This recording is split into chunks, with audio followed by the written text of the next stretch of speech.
Sadhguru, first of all, thank you for having this Conversations with Mystics series in Delhi. Delhi has disproportionate influence on the health and karma of this nation, so we would always welcome you in Delhi and share the wisdom with us.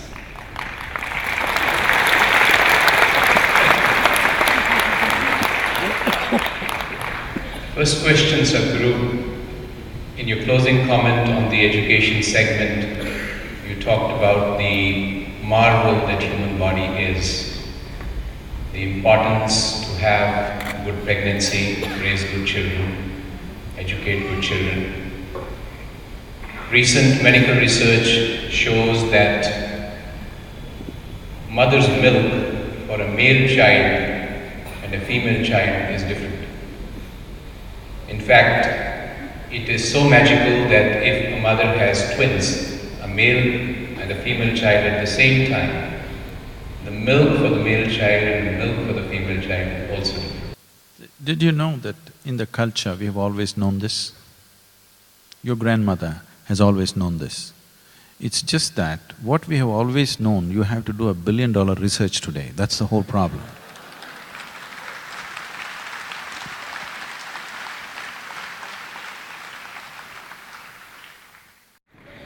So the first question, Sadhguru, is, you are probably among the busiest people in this country. Those of us who've seen you work, it's well past midnight. You're probably up, if at all you sleep, by 3 a.m. And health is all about stamina and fitness and remaining in a peak state of awareness. Would you be happy to share the magic of what you do to stay alert and healthy through such a long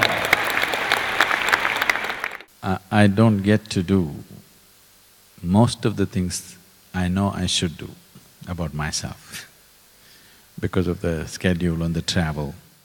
Usually an important part of health is how you eat, and most of the time I'm eating in somebody's home.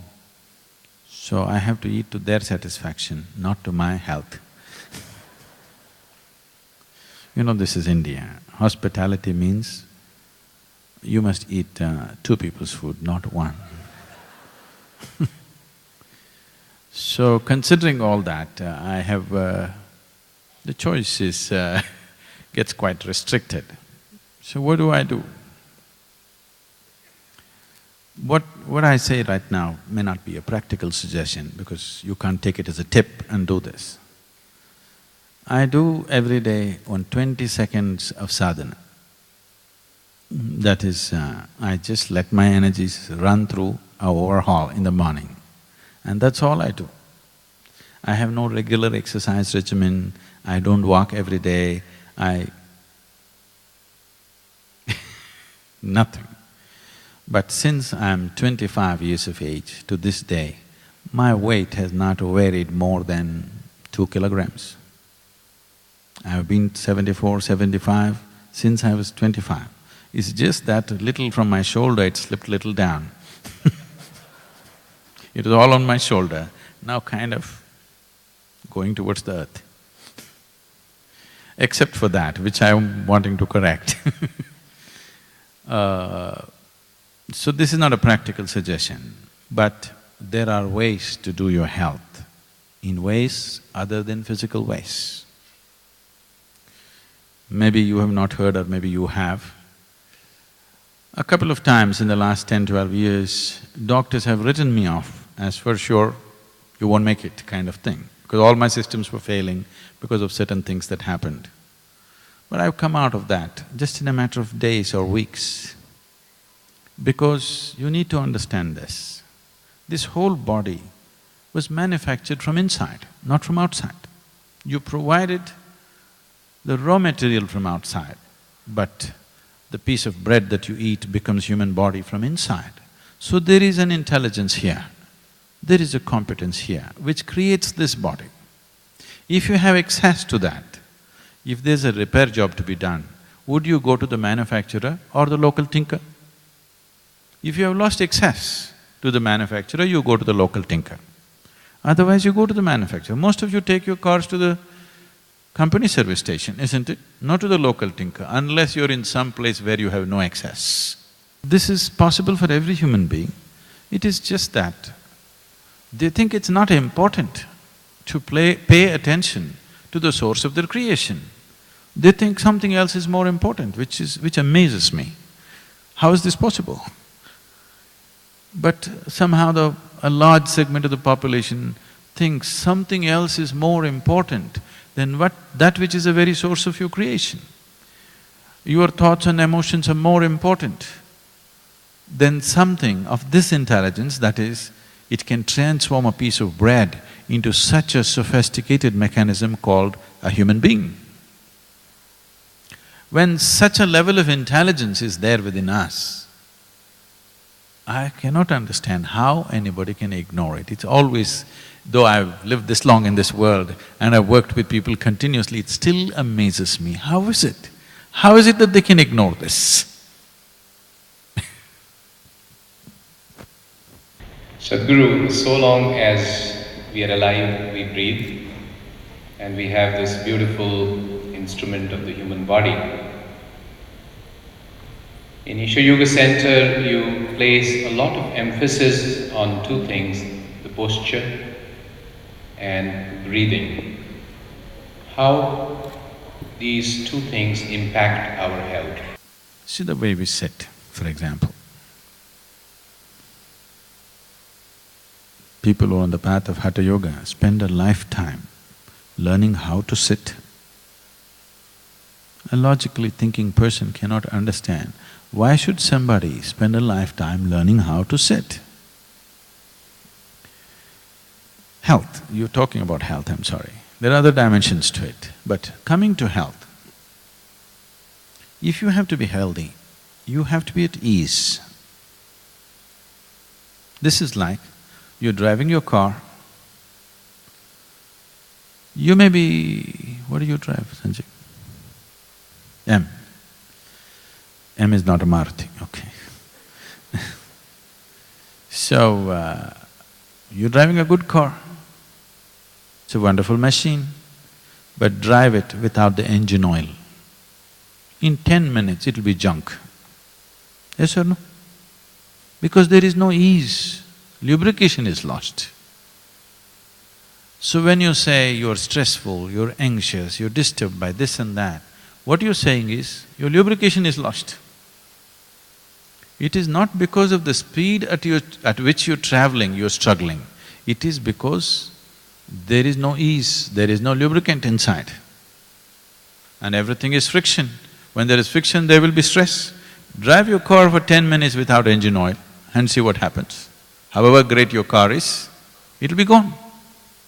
So bringing this to ease, there are too many things to it, I can't go about that. One simple thing is, today fortunately they put these kind of chairs for you, otherwise these days slowly, you know, we're getting European furniture makers in India, big time now. So, you go to United States and sit down in a sofa, you have no choice, you anyway become like this.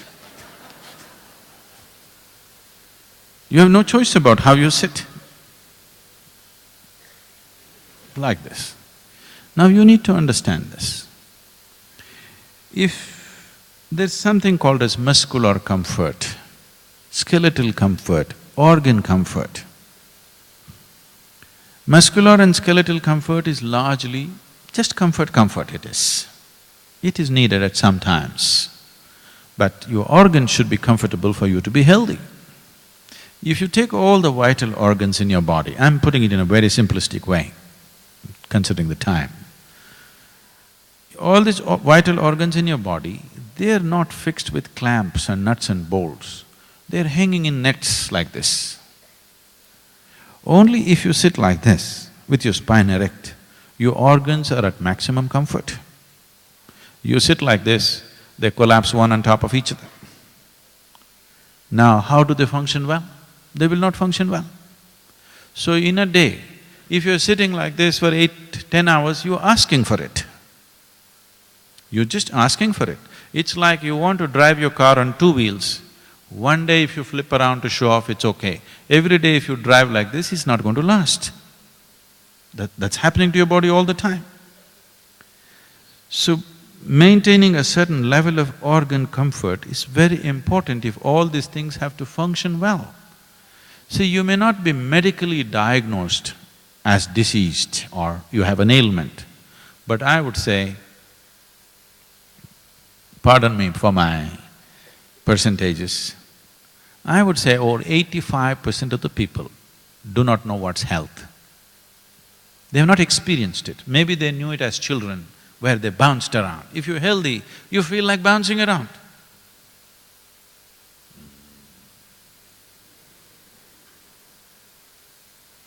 That means you're grave. You know your destination. So, this sense of gravity has entered you not because of age, not because you become profound, simply because there is no ease either in the mind or in the body. So it's trying to save itself. It is trying to live in a limited way.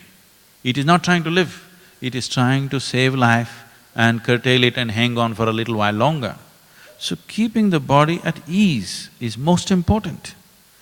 Coming to mind and other things, there are so many things. Apart from that, if you learn to sit right, you know, in 70s, late 70s or 80s, when you first got your television, you were watching your television, which was a one-channel wonder, and you're watching your favorite program, you know what it was. And suddenly it went boop, boop, boop. Then you go up on the terrace, there is a piece of aluminum there, you try to do this and this, it doesn't come. Then very carefully you bring it to that level, suddenly the world pours into your house. Once again the world is back in your sitting room, simply because you got the aluminum piece into the right position. You need to understand, you are who you are only because of what you have perceived, isn't it? Perception means you must be like an antenna. The whole system of yoga is just this, you learn to hold your body right. Now, if I go anywhere, even in India, you know, because they think if you wear Indian clothes, you're archaic, you have to be in Western clothes to be modern. And they'll give me a chair with armrests like this, because they have lost their flexibility, they can't cross their legs, they all sit like this. And every 2 minutes they keep shifting and shifting. If I sit like this, I'll sit the whole day like this, because the body is at ease. Now if I have to think, if I have to perceive, the body has to be in a certain way. They don't perceive anything, they got everything stored in their iPad. It's a very different world. Health is not just physical, there are a whole lot of dimensions to it, isn't it? Unless this human being feels complete in every way, you cannot say he is healthy, isn't it? So we have a phenomenal sense of what human mechanism is. I want you to know this. Being Indians, being in Delhi, which is the capital of India, I want you to know this. This is not my nationalistic fervor, this is a reality. Nowhere else on the planet, no culture at any time in the history of humanity has looked at human mechanism with as much profoundness as we have looked at it here. If you destroy this knowledge, if it is not a living knowledge, it is only with a few people, it is no good. We have to live it. This is the greatest advantage we had. And it is showing in many ways. Though our people, 60% of the population is malnourished in the country right now, their physical bodies, their skeletal system has not grown to full size. Still, in spite of this, I speak across the planet to all kinds of people, highest level of academics, scientists, tribal women, rural people, all kinds. I always find, traveling around the world, I always find the basic general intellect in India is way higher than most places on the planet. But it has no expression. In other places, they have found systems to allow people to find expression to their intelligence. Here we are blocking it in a million different ways. In spite of that, you can't kill it. But if you keep them malnourished for another generation or two, this intellect which came because of thousands of years of breeding carefully, doing the right things with life, we call this samskriti, that means doing the right things with life. Life does not mean party, life means this, that you're doing the right things with this so that this gradually evolves to a higher and higher space. Because of this, so many things happened in this country, so many wonderful things were invented, so much knowledge and knowing happened. But now, that knowledge and that possibility, we are not able to pass it on large scale to our children, which is the greatest tragedy the country is going through right now.